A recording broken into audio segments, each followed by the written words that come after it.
tungkol po sa hindi nasawata ang korupsyon, patuloy po ang administrasyon na ito para panagutin ang dapat na managot. Ang isa po na umami na korap at nagnakaw sa pondo ng bayan ay nasa dahig na po. Mars, medyo confusing yung naging statement mo.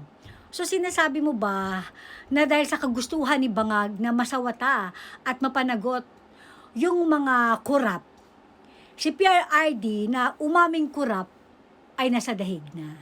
So ano ba ito? Inaamin mo ba? Sinasabi mo ba na si Bangag ang dahilan kung bakit nasa dahig si PRRD?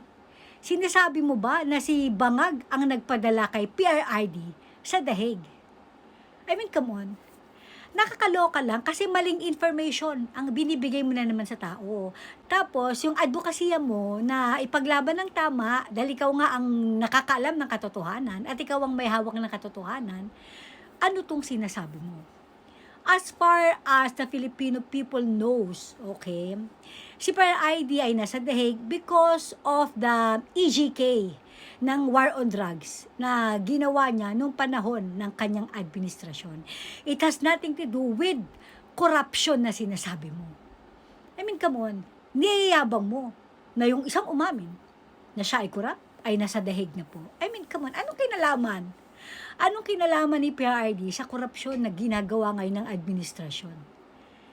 Again, kung hindi mo kayang sagutin ang tanong, dahil wala ka naman talagang may bibigay na mga napanagot, okay, sa korupsyon ni Bangag, itigil mo yung pagbibigay ng maling impormasyon.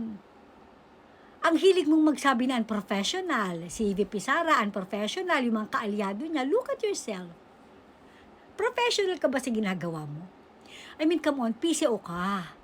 PCOUC ka, nasa communication ka, ang trabaho mo magbigay ng impormasyon sa tao.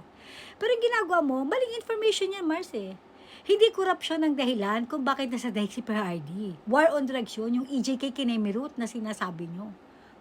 Diba? One thing lang is siguradong sigurado tayo. Although alam naman natin talaga, dahil inamin naman ni John Beck, okay, na group effort ang ginawa nila. At kasama si Bangag sa group effort na yan. Kaya nasa dahig si PRRD. Pero diba, kinukumpirma mo na kaya nasa dahig si PRRD because of Bangag. And again, uulitin ko ulit, maling impormasyon na naman ang binibigay mo sa tao. Hindi korupsyon ang dahilan kung bakit nandun si PRRD. Paiba-iba ka na statement eh.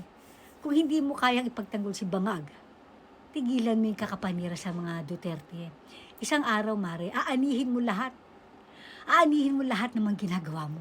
Yung mga maling impormasyon na binibigay mo sa tao, lahat yan babalik sa'yo. Pag wala na kayo sa pwesto, Mare, ang dami mong kakaharaping kaso. Baka nga katulad ni Bato, magtago ka na rin.